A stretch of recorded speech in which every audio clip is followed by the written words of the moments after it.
रमेश और शीला एक गरीब परिवार में से थे। वह दोनों काम की तलाश में शहर आए थे। रमेश की पत्नी शीला, जो शहर के घरों में झाड़ू पोछा बर्तन का काम करती थी, पर रमेश को शहर में कोई काम नहीं मिल रहा था। वह बहुत परेशान था। शीला, मैं आज जरा पास के इलाके में काम की तलाश में जा रहा हूँ। देखता हूँ कोई काम मिल जाए तो अच्छा होगा। क्यों नहीं, बहुत दिन हो गए, आपको कोई काम नहीं मिल रहा है और जो मैं कमाती हूँ उसे भी बस गुजर बसर ही हो पाता है। हाँ, तुम सही कह रही हो। मुझे अच्छा नहीं लगता तुम घर घर जाकर काम करती हो और थक हार कर घर का काम भी करना पड़ता है, और मैं पूरे दिन घर में खाली रहता हूँ। तो क्या हुआ, काम तुम करो या मैं करूँ, क्या फर्क पड़ता है? अच्छा, तो मैं अब चलता हूँ। रमेश शीला को कहकर पास के इलाके में काम की तलाश में जाता है, पर उसे कोई काम नहीं मिलता। रास्ते में उसको बहुत भूख और प्यास लगती है। भूख और प्यास तो बहुत तेज लगी है, पर मेरे पास तो कुछ भी नहीं है खाने के लिए। ऐसा करता हूँ किसी से मांग कर ही खा लेता हूँ। रमेश एक आदमी से खाना मांगता है। भाई, 2 दिन से भूखा हूँ, कुछ खाने को दे दो। मेरे पास खाना नहीं है, जा कहीं और जा, पता नहीं कहाँ कहाँ से चले आते हैं। रमेश दूसरे आदमी के पास जाता है और कहता है, भाई, 2 दिन से कुछ नहीं खाया है, कुछ खाने को दे दो। अगर कुछ खाने को नहीं दे रहे हो तो कुछ काम ही दे दो। यहाँ ना काम है ना रोटी है, जा कहीं और जाकर देख। रमेश निराश होकर वहाँ से चला जाता है और वह घर की सीढ़ियों पर बैठ जाता है। तभी वहाँ से एक बूढ़ी माँ निकलती है। बेटा, तुम यहाँ परेशान क्यों बैठे हो? माँ जी, मैं 2 दिन से भूखा हूँ, ना ही मुझे कुछ काम काज मिल रहा है और ना ही रोटी। परेशान मत हो बेटा, भगवान पर भरोसा रखो, सब ठीक हो जाएगा। चल, मैं तुझे खाना खिलाती हूँ। और वह रोटी पर थोड़ी सी सब्जी लगाकर रमेश को दे देती है। बेटा, मेरे पास यही है, अगर तुझे अच्छा लगे तो खा ले, कम से कम कुछ तो भूख शांत होगी। धन्यवाद माँ, भूख तो शांत हो गई। अब काम की तलाश में कहाँ जाऊँ समझ नहीं आता, कोई भी काम देने को तैयार नहीं है। बेटा, मेरे पास कुछ फूलदान पड़े हैं, तो उन्हें ले जाकर बेच दे, कुछ तो पैसे मिलेंगे तुझे। रमेश फूलदान लेता है और घर की तरफ जाते हुए रमेश 2 फूलदान को बेच देता है, पर एक पुराने फूलदान का कोई ग्राहक नहीं आता। रमेश घर जाकर अपनी बीवी को सारी बातें बताता है। कोई नहीं, अगर यह पुराना फूलदान नहीं बिक रहा है तो इसको हम घर के लिए इस्तेमाल कर लेंगे। ठीक है, जैसा तुम कहो। रमेश फूलदान घर में रख देता है और फूलदान में कमाए हुए पैसे डाल देता है और दोनों सोने चले जाते हैं। जब सुबह उठते हैं तो रमेश उसमें हाथ डालकर कल डाले गए पैसे निकालता है, तो देखता है वह पैसे डबल हो जाते हैं। रमेश अपनी बीवी को आवाज लगाता है, अजी सुनती हो? क्या हुआ? अरे देखना, मैंने इसमें कितने पैसे डाले थे, ये तो डबल हो गए हैं। तुम्हें टेंशन में याद नहीं होगा कि तुमने कितने पैसे कमाए थे? ये डबल कहाँ से हो जाएंगे? ये उतने ही पैसे होंगे जितने कल डाले थे। हाँ, हो सकता है। और उन पैसों से कुछ काम ढूंढने चला जाता है और उन पैसों से पौधे खरीदकर उसे शहर में जाकर बेचता है, तो उसे मुनाफा होता है और वह पैसे फिर फूलदान में डाल देता है। अगली सुबह उसे फिर डबल पैसे मिलते हैं। शीला, देखो, मुझे इस फूलदान में कुछ गड़बड़ लग रही है। इसमें जितने पैसे डालता हूँ वो डबल होकर मुझे मिलते हैं। ऐसे कैसे हो सकता है? यह फूलदान क्या जादुई है? चलो देखती हूँ। शीला फूलदान में एक कटोरी चावल डालती है और थोड़ी देर में जब निकालती है तो चावल 2 गुने हो जाते हैं। अरे यह क्या? फूलदान में सच में जादू है। शीला, अब हम इस फूलदान की मदद से हमारा पौधों का व्यापार कर सकते हैं। और वह अपने फूलों का व्यापार करते हैं और जरूरतमंद की सहायता करते हैं। जिनके पास पैसे नहीं उनको पैसे देते हैं। और तभी वहाँ एक आदमी आता है। रमेश, तूने आज की खबर देखी? क्या हुआ? आज रात को तूफान आने वाला है और हम सबकी जान को खतरा है। तो सरकार ने कुछ कहा नहीं? अरे भाई, हमारी सरकार कहाँ सुनती है। रात का समय हो जाता है और बाहर पूरे इलाके में तेज तूफान चल रहा होता है। कई लोगों के कच्चे मकान टूट चुके होते हैं। तभी रमेश लोगों की मदद के लिए जादुई फूलदान को लेकर तूफान में निकल जाता है। देखता है कि तूफान उसी तरफ जा रहा होता है जहां वो रहती है, जिसने रमेश को यह जादुई फूलदान दिया था। बुढ़िया घर के अंदर होती है। अगर फूलदान तुझ में सच में जादू हो तो इस तूफान से बूढ़ी अम्मा को रक्षा कर। फूलदान बुढ़िया के घर की तरफ फेंक देता है। जब जादुई फूलदान घर के चारों तरफ दीवार के रूप में बुढ़िया की झोपड़ी को चारों तरफ से ढक लेता है और तूफान से उसके घर की और उसकी रक्षा करता है। तूने आज मेरी जान बचाई है बेटा, वरना मैं बुढ़िया आज इस तूफान में बलि चढ़ गई होती। नहीं माँ, ये मैंने नहीं किया, बल्कि इस जादुई फूलदान ने किया जो आपने मुझे दिया था। अब आप इसको संभाल लें, ये आपका ही है। नहीं बेटा, अब सही हाथों में है, इसको तू ही संभाल कर रख। उधर रमेश का पड़ोसी उसकी कामयाबी से जल रहा होता है। अरे रामू, आजकल इस रमेश ने तो सबका दिल जीत लिया है। यह इतने पैसे कहाँ से लाता है, जरा देख तो। रामू चुपचाप रमेश के घर जाता है और फूलदान को देखता है और उसके चमत्कार को भी और करमचंद को जाकर बता देता है। रामू रात को चुपचाप फूलदान को लेकर आता है और करमचंद को दे देता है। करमचंद उसमें अपने सोने की ईंट डाल देता है। अगर ये 2 सोने की ईंट इसमें से डबल होकर निकलेंगे तो मैं बाकी की ईंट इसमें डाल दूंगा और मैं और अमीर हो जाऊंगा। और वह सोने चला जाता है। जब सुबह होती है तो वह उठकर उसमें हाथ डालता है, सोने की ईंट उसमें से निकालने के लिए। अब तो इसमें सोने की ईंट बढ़ रही होगी। चलो अब मैं इन्हें निकाल कर देखता हूँ। और जैसे ही वह फूलदान में हाथ डालता है, उसका हाथ फंस जाता है। वह अपना हाथ निकालने के लिए दूसरा हाथ डालता है तो दूसरा हाथ भी उसमें फंस जाता है और उसमें से कीड़े निकलकर उसके ऊपर चढ़ने लगते हैं। अरे ये सब क्या है? कोई मुझे बचाओ, मेरे दोनों हाथ फंस गए हैं और ये कीड़े तो मुझे खा जाएंगे, बचाओ। तभी फूलदान में से आवाज आती है, मैं जिसकी नीयत जैसी होती है उसको वैसा ही फल देता हूँ। रमेश ने मुझे अच्छे कामों के लिए इस्तेमाल किया, इसीलिए मैंने उसका अच्छे कामों में साथ दिया, और तूने मुझे लालच के लिए इस्तेमाल किया, इसीलिए मैंने तेरे साथ ऐसा व्यवहार किया। मुझे माफ कर दो, आगे से मैं ऐसा नहीं करूँगा। मुझे छोड़ दो, मैं लालच नहीं करूँगा। मुझे इन कीड़ों से रक्षा करो। तभी फूलदान उसके हाथों को छोड़ देता है और कीड़े भी बंद हो जाते हैं और वह उड़कर उसके रमेश के पास चला जाता है। रानी अपने माता पिता की इकलौती बेटी थी। रानी को अपने खिलौनों से बहुत प्यार था, खासकर एक गुड़िया से जो उसकी नानी ने उसे दी थी। वो जहाँ भी जाती उस गुड़िया को अपने साथ लेकर जाती, उससे बातें करती, उसे खाना खिलाती।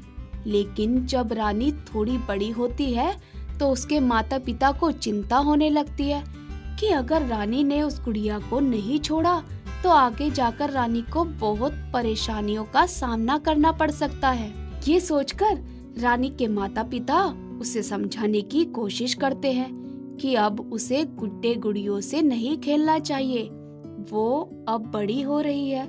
पर रानी बहुत ही जिद्दी रहती है, वो अपने माता पिता की बिल्कुल नहीं सुनती है। थक हार कर रानी के माता पिता उसे बोलना छोड़ देते हैं। एक बार रानी के मामा उसके घर आते हैं और मामा मामी के बच्चे भी रानी की उम्र के होते हैं, लेकिन रानी उन बच्चों को अपने खिलौनों को हाथ तक नहीं लगाने देती। रानी बेटा, अपने भाई बहनों को भी खिलौने खेलने दो। नहीं मम्मी, मैं अपने खिलौने से किसी को नहीं खेलने दूंगी। रानी की मम्मी को इस बात पर बहुत गुस्सा आता है और वो कहती हैं, मैं तुम्हारे सारे खिलौने उठाकर बाहर फेंक दूंगी। इतना सुनते ही रानी गुस्से से भड़क जाती है और कहती है, मैं खुद ही अपने सारे खिलौने बाहर उठाकर फेंक दूंगी, और गुस्से में अपने सारे खिलौने उठाकर बाहर फेंक देती है। अरे बेटा रानी, ये क्या किया? सारे खिलौने घर से बाहर फेंक दिए? हाँ पापा, मैंने सारे खिलौने घर से बाहर फेंक दिए। मैं किसी को खिलौने खेलने नहीं दूंगी। रानी गुस्से में सारे खिलौने फेंक देती है, लेकिन वो उस गुड़िया के बिना नहीं रह पाती। उसे बार बार उस गुड़िया की याद आती है और रानी गुड़िया की याद में खाना पीना छोड़ देती है। इससे उसके माता पिता और मामा मामी को चिंता हो जाती है कि अगर रानी ने खाना नहीं खाया तो वो बीमार पड़ जाएगी। सब लोग उसे बहुत मनाते हैं, लेकिन वो कहती है कि आप मेरी गुड़िया वापस लेकर आओ। एक दिन रात को जब सब लोग सो जाते हैं तो रानी सोचती है कि मैं अपनी गुड़िया को खुद ही ढूंढ लाऊंगी, और वो घर से बाहर निकल जाती है अकेले गुड़िया को ढूंढने के लिए। घर से थोड़ी दूर जाने पर ही उसे एक लड़की दिखाई देती है। तो रानी सोचती है, इतनी रात को ये लड़की अकेली सुनसान रास्ते पर क्या कर रही है? कौन हो तुम? मैं तुम्हारी दोस्त हूँ, तुम्हारी गुड़िया वापस करने आई हूँ। रानी देखती है कि उस लड़की के हाथ में रानी की गुड़िया रहती है। ये गुड़िया तुम्हारे पास कैसे आई? इसे तो मैंने फेंक दिया था। हाँ, तुमने जब इस गुड़िया को फेंका था तब मैंने उठा लिया था।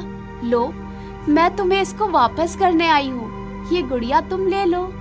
रानी देखती है कि वो लड़की बहुत अजीब सी दिखती है और उसके हाथ पैर के नाखून भी बहुत बड़े हुए रहते हैं। रानी उस लड़की से इसके बारे में पूछती है। मेरे माता पिता मर चुके हैं, मेरी देखभाल करने वाला कोई नहीं है, इसीलिए मेरी ऐसी हालत है। रानी को ये सुनकर दया आ जाती है और उस लड़की से कहती है कि तुम मेरे घर चलो, मेरा बहुत बड़ा घर है, तुम मेरे साथ रहना। और लड़की रानी के साथ उसके घर आ जाती है। लेकिन लड़की रानी से कहती है, तुम अभी मेरे बारे में अपने मम्मी पापा को कुछ मत बताना। थोड़े दिनों बाद जब तुम्हारे मामा मामी चले जाए तब उन्हें मेरे बारे में बताना। रानी उस लड़की की बात मान लेती है और उसे अपने घर ले आती है। कुछ ही दिनों में रानी और उस लड़की की बहुत अच्छी दोस्ती हो जाती है और वो लोग साथ में रहते हैं, खाना खाते हैं और अपने खिलौनों से रानी उसको खेलने भी देती है। कुछ दिनों बाद मामा मामी अपने घर चले जाते हैं। एक दिन सही मौका देखकर रानी उस सहेली के बारे में अपने माता पिता को बताती है। रानी के माता पिता कहते हैं, कोई बात नहीं, तुम हमें उससे मिलवाओ। रानी अपनी सहेली को लेकर अपने माता पिता के सामने आती है और कहती है, मम्मी पापा, ये मेरी सहेली है, इसका दुनिया में कोई नहीं है, इसीलिए मैंने इसे अपनी गुड़िया खेलने के लिए दी है। लेकिन रानी के माता पिता को कोई भी दिखाई नहीं देता, ना तो वो लड़की और ना कोई गुड़िया। रानी की मम्मी सोचती है गुड़िया गुम हो जाने के कारण रानी का ये हाल हुआ है और वो उसे डॉक्टर के पास ले जाती है। लेकिन डॉक्टर के पास जाने से भी कोई फायदा नहीं होता।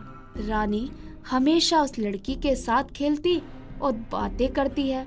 रानी की मम्मी रानी की नानी को घर बुलाती है। नानी घर आते ही सब कुछ समझ जाती है कि रानी के साथ क्या हो रहा है। वो पूरे घर में सबसे पहले गुड़िया ढूंढती है। सारा घर ढूंढने के बाद उन्हें आखिरकार वो गुड़िया मिल ही जाती है। उस गुड़िया को लेकर मंदिर जाती है और पंडित जी को सारी बात बताती है। पंडित जी सारी बात समझ जाते हैं कि इस गुड़िया में ही कुछ ना कुछ बात है। पंडित जी नानी से कहते हैं कि ऐसी घटनाएं इस शहर में कई बार हो चुकी है कि बच्चों को खिलौनों का लालच देकर एक चुड़ैल उनको बहुत परेशान करती है, लेकिन मुझे इसका समाधान पता है। उस चुड़ैल को गुड़िया वाले खिलौनों से बहुत लगाव है। हमें सिर्फ उस रंग बिरंगी बहुत सारी गुड़िया देनी होगी और वो कभी भी दोबारा आपकी बेटी को परेशान नहीं करेगी। रानी के माता पिता और नानी पंडित जी के बताए हुए रास्ते पर चलते हैं और उन्हें हमेशा हमेशा के लिए उस गुड़िया वाली चुड़ैल से राहत मिल जाती है। एक गांव के एक छोटे परिवार में दो पति पत्नी राकेश व रीमा और उनके दो प्यारे बच्चे रचिता और राहुल रहते थे। उनके सुखी जीवन की गाड़ी सुचारू रूप से चल रही थी। एक दिन अचानक राकेश की तबीयत बहुत खराब हो गई। हे भगवान, इन्हें क्या हो गया है? इन्हें ठीक कर दीजिए। माँ बाबूजी को क्या हो गया है? ये बिस्तर से क्यों नहीं उठ रहे हैं? तुम्हारे बाबूजी ठीक हो जाएंगे, इन्हें कुछ नहीं होगा। उनका इलाज शुरू हुआ, लेकिन वो दिन पर दिन कमजोर होते चले गए। वे खाट पर ही लेटे रहते थे, उनमें उठने की भी शक्ति नहीं रह गई थी। घर चलाने की जिम्मेदारी उनकी पत्नी रीमा पर आ गई। एक दिन राहुल रो रहा था। राहुल, रो मत, तुम रोओगे तो बाबूजी और माँ को बहुत तकलीफ होगी। मुझे लड्डू चाहिए, मुझे लड्डू चाहिए। हम बाद में तुम्हें लड्डू दिला देंगे, चुप हो जाओ। उनके घर पर गरीबी ने अपना अधिकार जमा लिया था और माँ बहुत लाचार हो गई थी। रचिता राहुल को लेकर पास के जंगल में चल पड़ी। हिरण और खरगोश दिख रहे थे। चलते चलते उन्हें एक सुंदर मोर एक जगह पर खड़ा हुआ दिखाई पड़ा। वो घायल हो गया था। कितना प्यारा मोर है, अरे ये तो घायल हो गया है। राहुल, इसे अपने घर ले चले? हाँ हाँ दीदी, ले चलो, हम इसके साथ खेलेंगे। दोनों मोर को अपने घर ले गए। उनकी माँ ने उस मोर के जख्म पर दवाई लगाई। मोर की आंखों में खुशी की चमक उभर आई। मोर चलकर धीरे धीरे राकेश के पास पहुंच गया। उसने राकेश के हाथ को अपनी चोंच से छू लिया। मोर के स्पर्श से उनके शरीर में चेतना का संचार होने लगा। राकेश थोड़ी देर में उठकर बैठ गए। माँ, माँ, जल्दी आओ, देखो बाबूजी उठकर बैठ गए हैं। हे भगवान, तुम्हारी बहुत बड़ी कृपा है। इतने दिनों के बाद ये पहली बार उठकर बैठे हैं। माँ, मोर ने बाबूजी को जैसे ही छुआ वैसे ही ये चमत्कार हुआ। हे प्यारे पक्षी, तुम्हारी बहुत बड़ी कृपा है। तुमने तो जैसे जादू ही कर दिया है। माँ, घर का सामान भी लाना है। बेटा, पैसे नहीं है, मैं बाद में कुछ इंतजाम करती हूँ। मोर आगे बढ़कर पंख फैलाकर नृत्य करने लगा। वो जैसे ही गोल घूमा, कई सोने के सिक्के उसके मुंह से जमीन पर गिरने लगे। राहुल और रचिता ने सभी सिक्के उठाकर माँ के हाथों पर रख दिए। रचिता मोर को गले लगाकर चूमने लगी और राहुल उसके पंखों को सहलाने लगा, प्यार करने लगा। उनकी माँ हाथों में सोने के सिक्के लेकर आश्चर्यचकित होकर प्यारे मोर को दुआएं देने लगी। ये तो सचमुच बहुत बड़ा चमत्कार है, ईश्वर का अद्भुत जादुई उपहार है। ये कहकर राकेश बड़े आराम से चलने लगा। उसका स्वास्थ्य तेजी से सुधरने लगा। उनकी रूठी हुई खुशियाँ वापस आ गई। उनके जीवन में आनंद की बहार छा गई। राकेश, रीमा, राहुल और रचिता उस प्यारे जादुई मोर के साथ बड़े सुख से रहने लगे।